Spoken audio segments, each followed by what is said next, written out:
Thank you, first of all, Tech for Webinar Nepal for inviting me for presenting about Golang.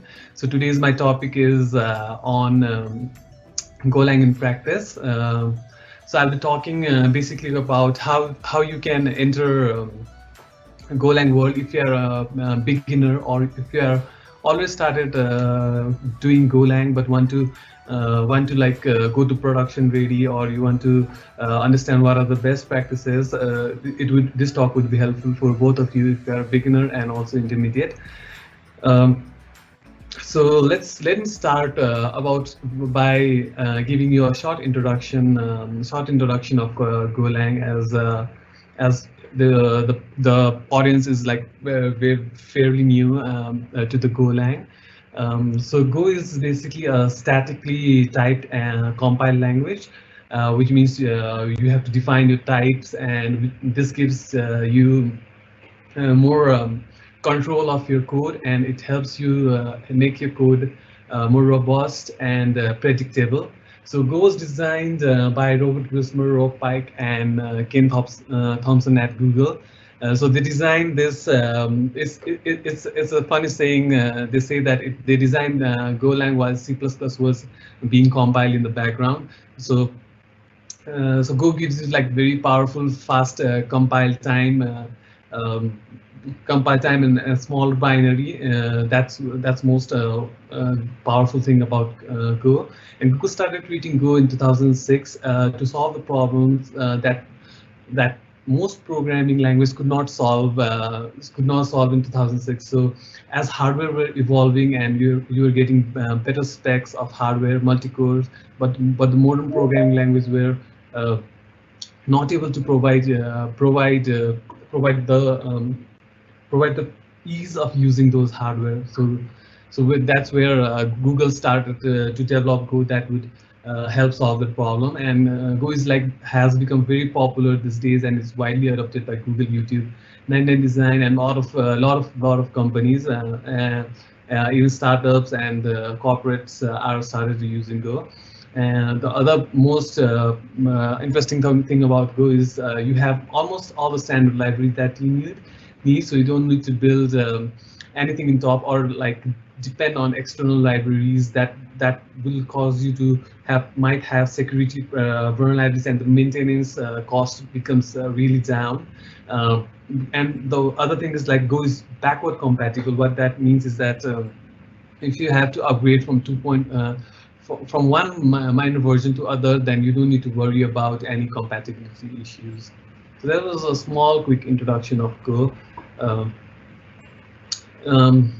Like before moving forward, let's keep one thing in mind about while understanding about Go is like unlearning things, like make your mind a little bit fresh about best practices that you might have learned previously in other languages, might not be the same here and could be different.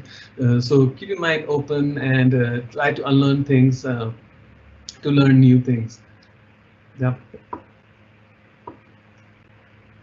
So let's start with the guiding principle and design philosophy behind Go. So Go was designed to design with the three guiding principles. That's clarity, simplicity, and productivity. So these three things are the most important thing for Go. So whenever there's other new versions of Go released, these three things will always be there.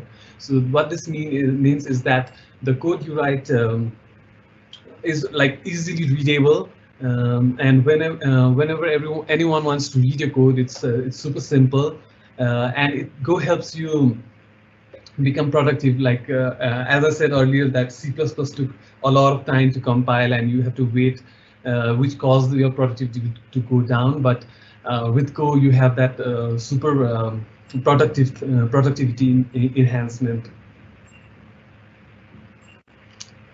And talking about the design philosophy, so how is the tech industry evolving? Like we are now getting such a great hardware, such a great processor, which is capable of doing everything, even such a big computation thing. It can, those hardwares can do. We can, and we are able to buy them in cheaper price hardware, the processor, memories, and high specs machines. But and also we can throw a lot of developers to solve a single problem.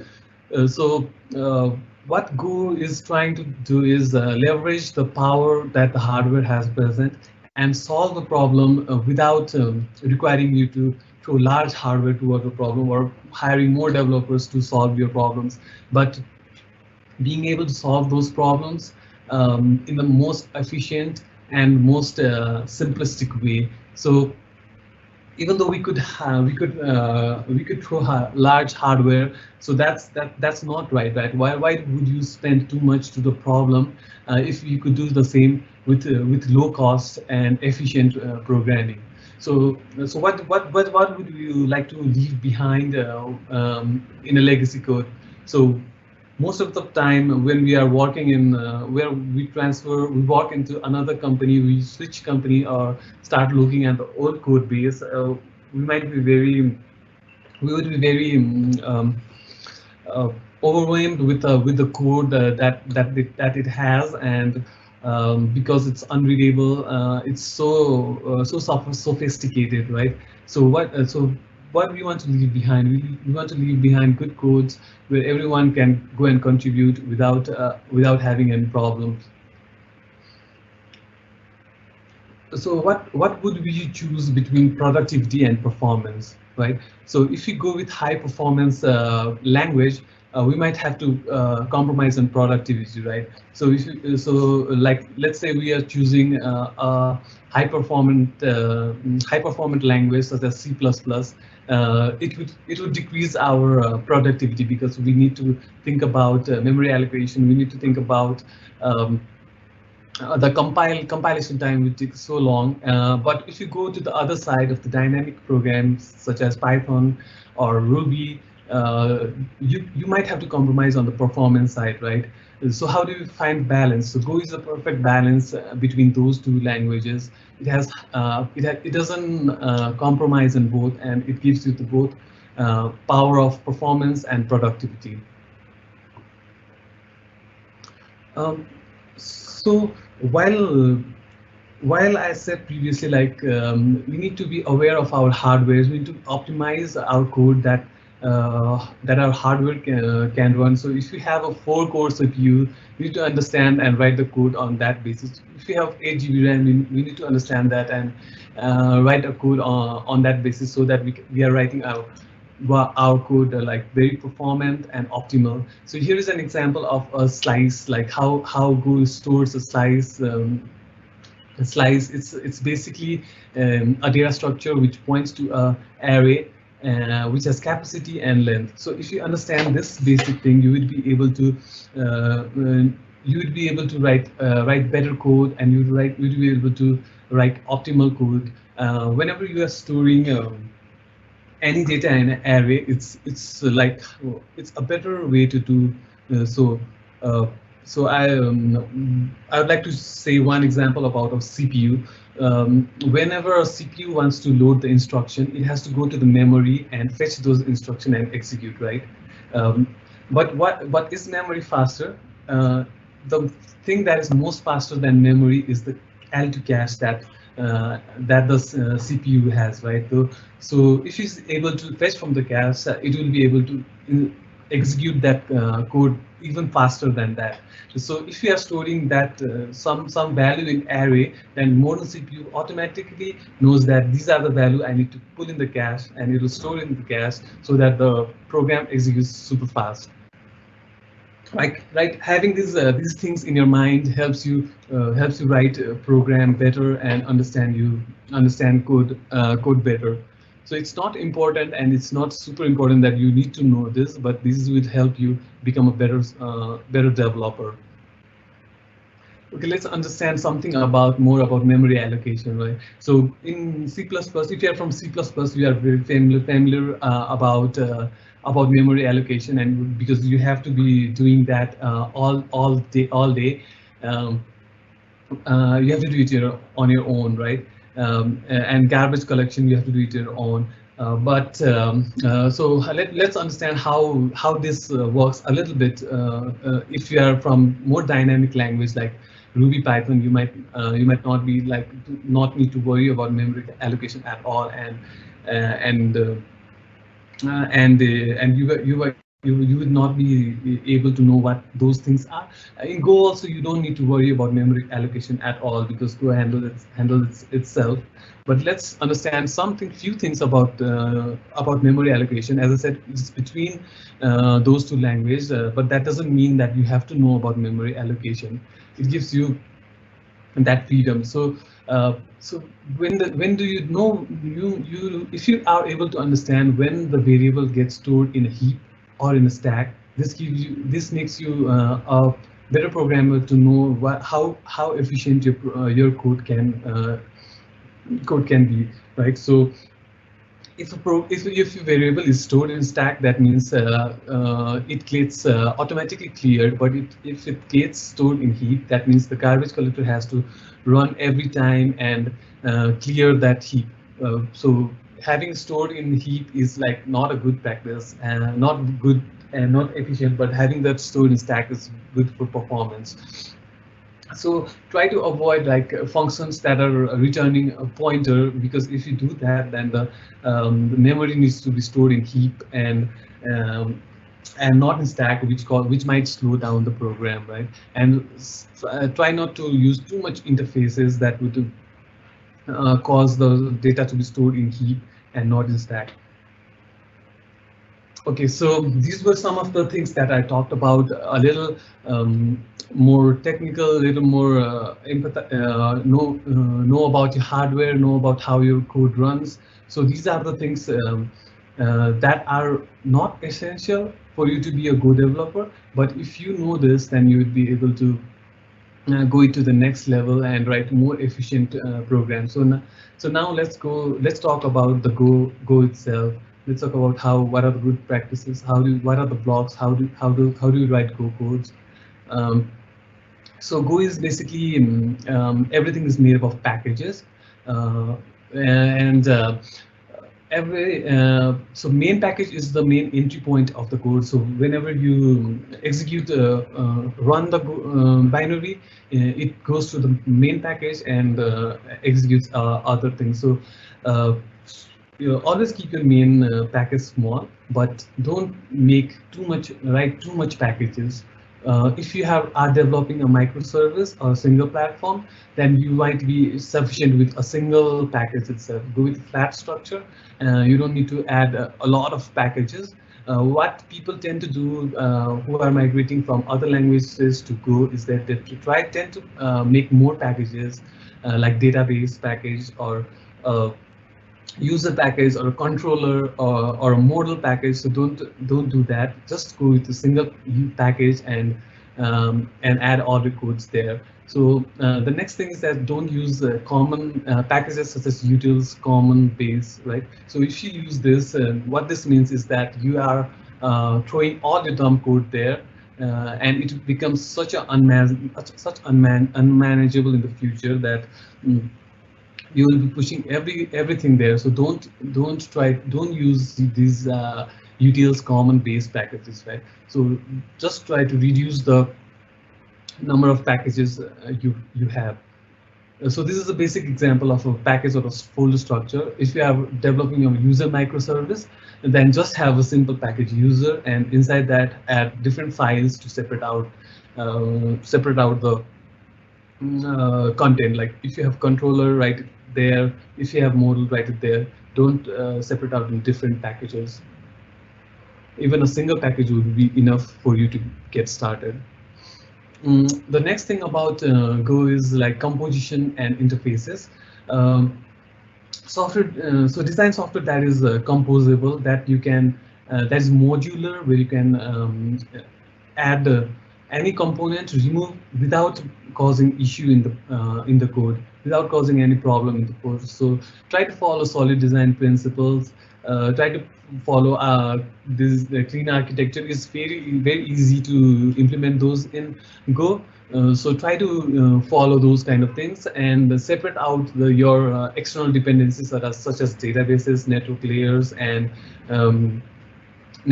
with interfaces. And one thing you need to remember about Go is that Go doesn't have any classes. So you work with structures and interfaces to obtain your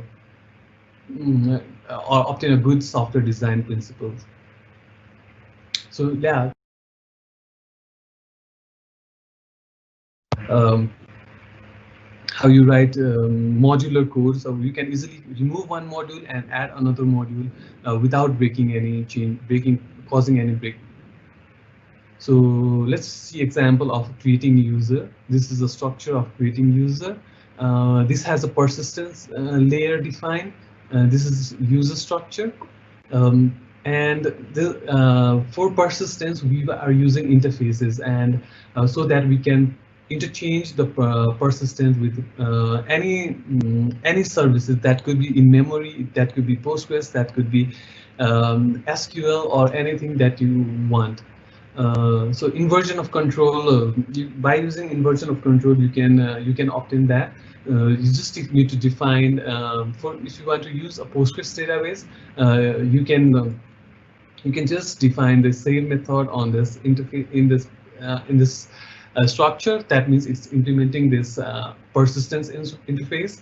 And you can use it this way. So here you initialize the user, create an instance of Postgres, create the user creator instance, and save that user, right? So now what if you want to change this persistent Postgres to in memory? All you need to do is just change the structure from Postgres to another in-memory store and pass it in. So you don't need to change anything on other places of the code, but just simple change here with you would be able to change any data store as you want. So now let's talk about the next topic. That's concurrency design. So Go is basically very known for its concurrency design and how easily you can achieve the concurrencies. So we'll talk about a little thing here about Go and concurrency. So let's first understand about concurrency and parallelism. I hope you all must have some knowledge about this, but having this in mind would help you to design more better concurrent code. So let's take an example of a sum task here in the left side of my screen. That's 1 + 2 + 3 is sums 10. So if you want to break down this task into task 1, add the first two number, that's 3, and the last two number, that's 7, and then sum the result of those two tasks, you will get 10, right? This means this program is concurrent. You can break down the tasks, execute them separately, and later combine the result. Now let's look at an example in the other side here. Here we are averaging the numbers, right? So we average the first number, all the number at once, we get the result 3. But if you break down the result into task 1 and task 2, and you average them separately and combine the average at last, you don't get the same result, right? The actual answer should have been 3, but it's 2.75. What this means is that this program is not concurrent, not able to be run concurrently. You can't separate out tasks and run them. So, so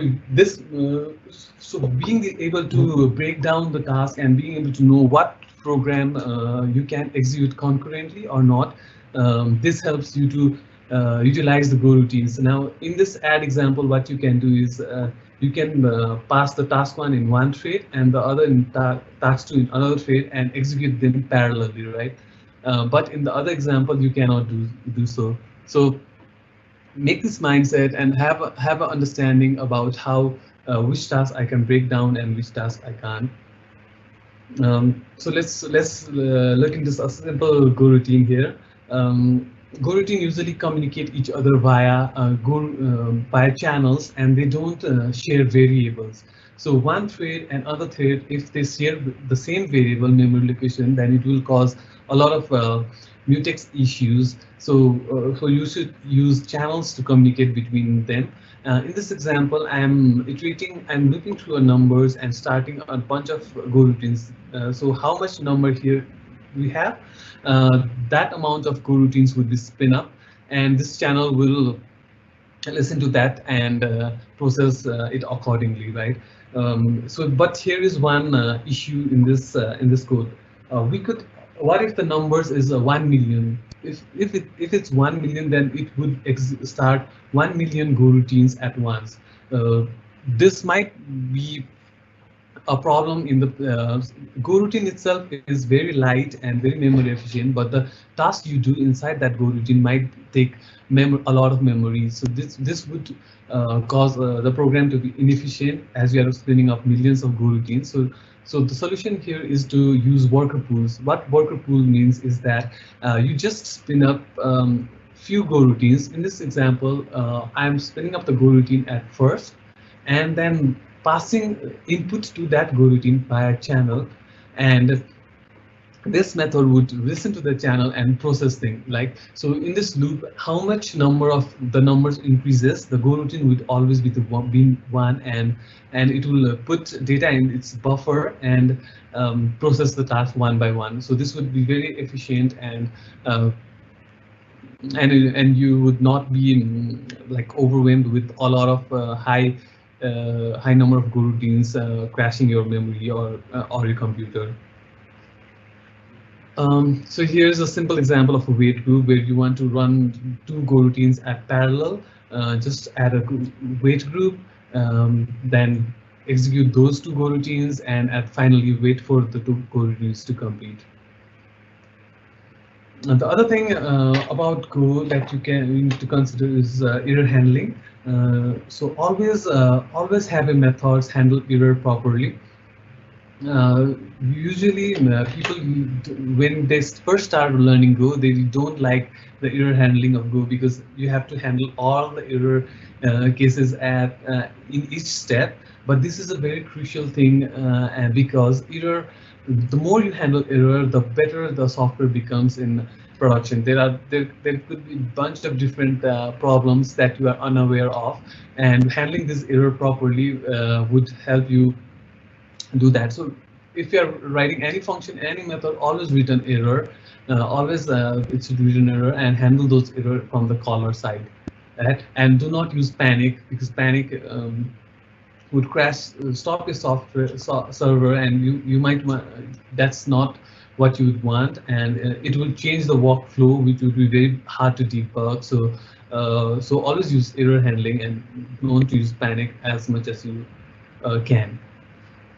So I will just talk about some bunch of stuffs that you could follow about testing. I'll not go through all of these, but you can just go back and take a look at this in your time. So use Golem files to save your expectation for the test. Follow table-driven test. Like you have a lot of input provided to the test and check every test output. So always good tests are always good codes are always testable. So if your codes are not, it's very difficult to test. That means you are not writing good code.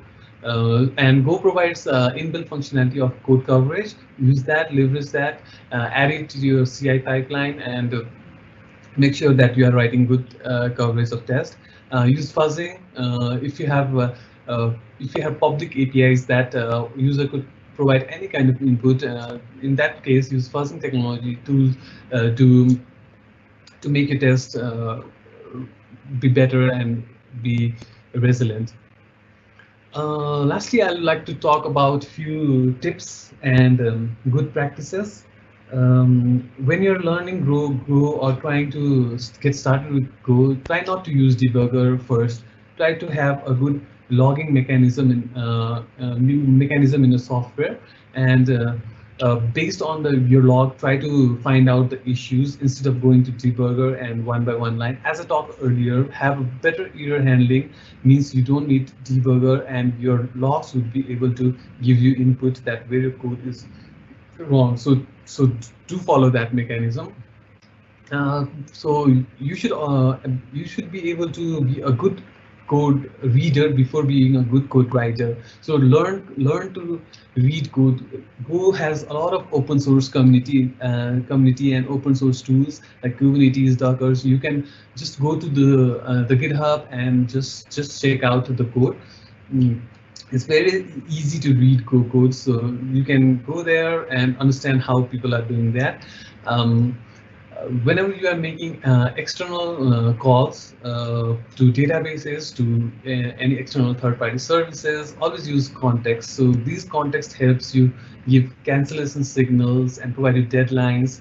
There are usually SDKs of different external providers usually provide you context method and without context method. And in this case, always try to use the context method.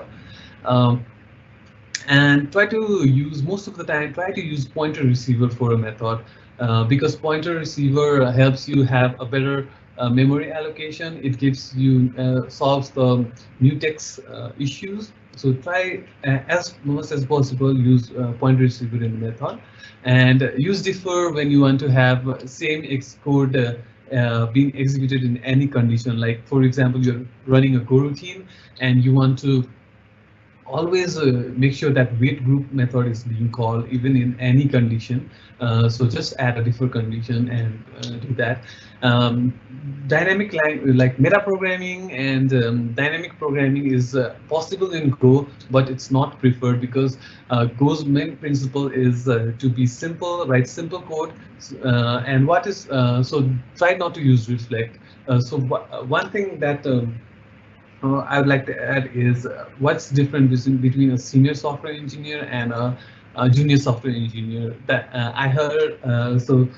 One important thing is that junior software engineers try to write complex code to solve a simple problem, right? They try to write code that's like very complicated and that looks very sophisticated, that looks very difficult to read and solve the problem.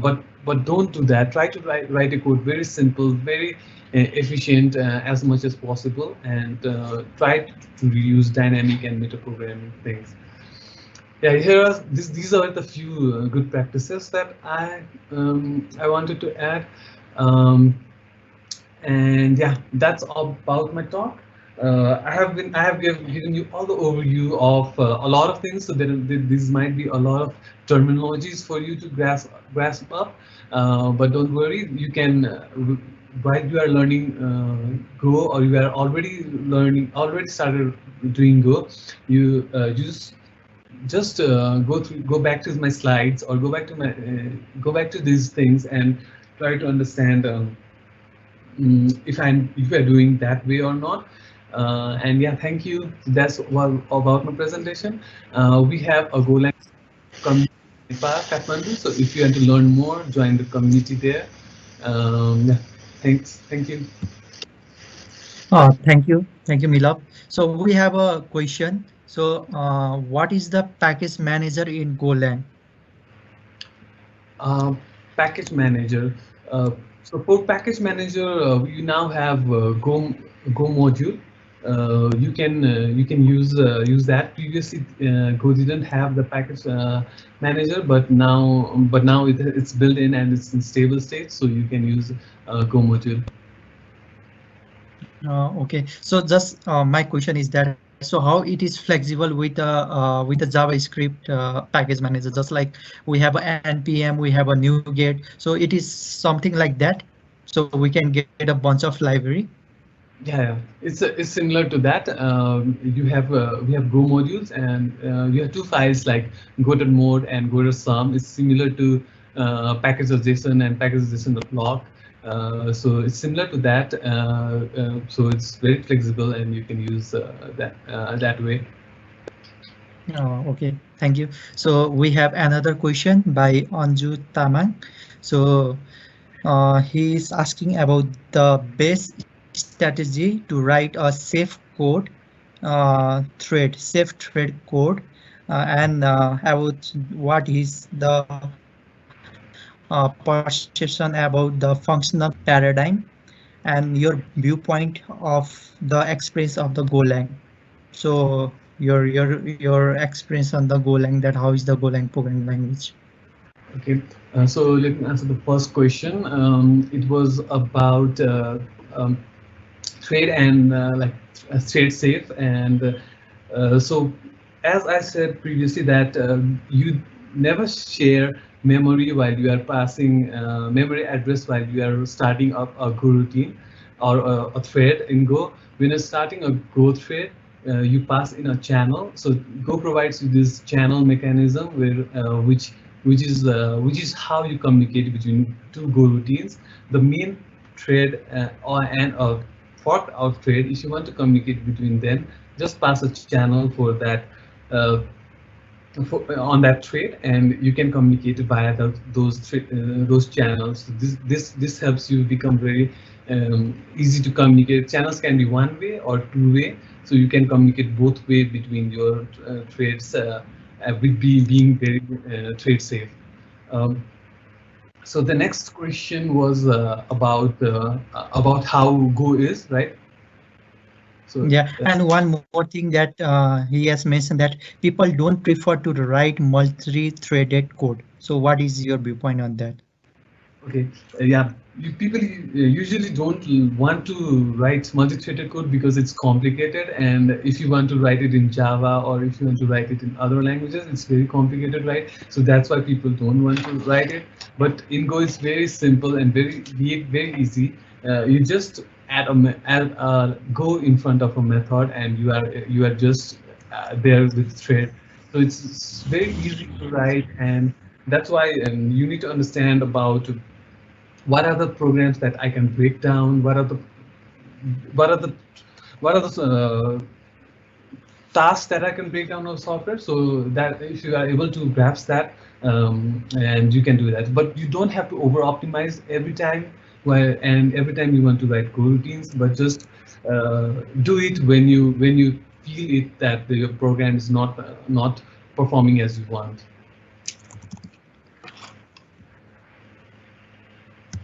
Okay, thank you.